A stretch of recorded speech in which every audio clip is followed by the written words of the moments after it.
You're listening to Where You Live with Gene and Tony. We're back, broadcasting live from the Concierge Landscape Studios. This second hour is brought to you by Extreme Exteriors. We've been talking to Todd Rooker today, author of The Financial Crisis Bible. But before we wrap up our conversation with Todd, it's time for the CAI Minute, brought to you by New Exteriors by SMA, a CAI Minnesota annual platinum partner. Offer your clients the best. Visit newexterior.com today. Are you a member of the Community Associations Institute? For nearly 40 years, CAI has provided education and resources to volunteer homeowners who govern community associations and the professionals who support them. Visit caionline.org to learn more. That address again is caionline.org. CAI helps community association board members by providing online resources, in-person training, and hard copy publications written by association management experts. CAI offers community managers professional development, networking opportunities, and a certification program that's established as the industry standard nationwide. Minnesota has its own chapter of the Community Associations Institute to bring resources and tools from community associations around the country right to your home. Visit caimn.com to learn more and become a member of CAI today. Your community and management company will benefit from your involvement. Join the Community Associations Institute today at caimn.com and click on Membership.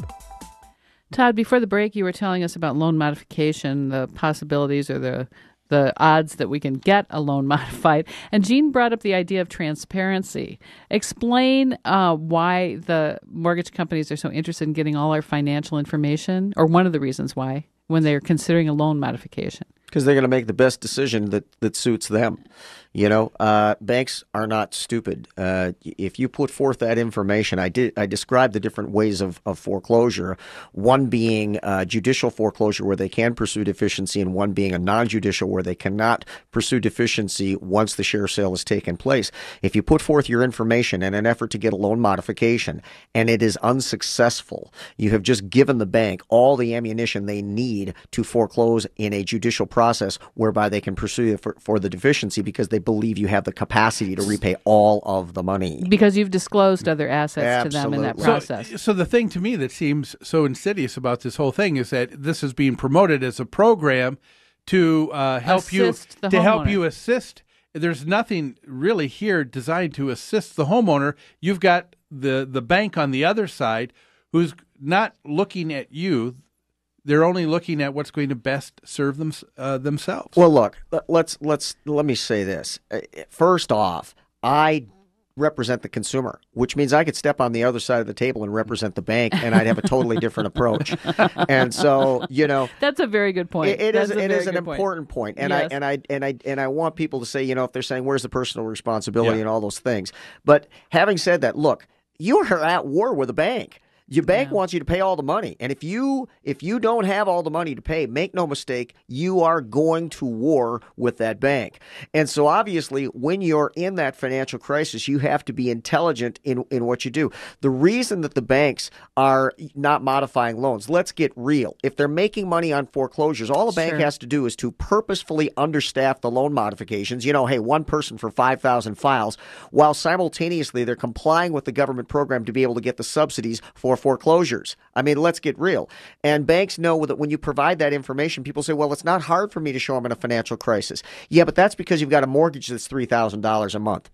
When you take a giant step back and start renting at $1,200 a month, banks know that if there's ever a time that you could qualify for bankruptcy and discharge their debt, it's right now while you're in this position. So they're smart. You give them all of that information. They know that when the home is gone, they're now going to look at you with a different perspective. They'll wait 2 to 3 years, which incidentally, they can pursue you for 10 years. And forgive me, but the dumb government just gave them a 10-year extension on top of that.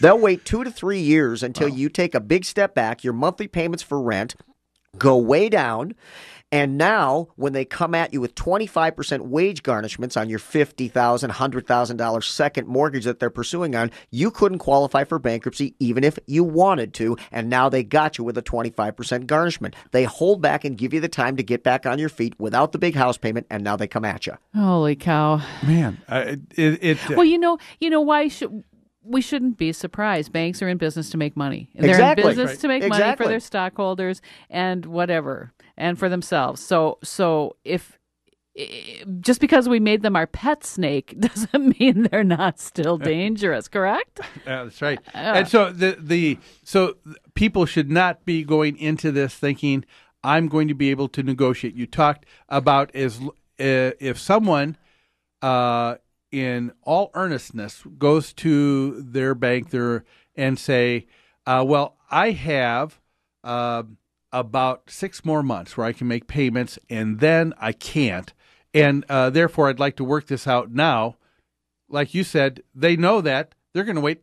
They know they can get 6 more payments. So why would they do it? Why change anything? Nobody's interested in helping you until you start bleeding. I mean, and the fact that you're liquidating your kid's college education fund is of no consequence to the bank. Right. That's fine. You owe them the money. That's the end of the story. That's right. I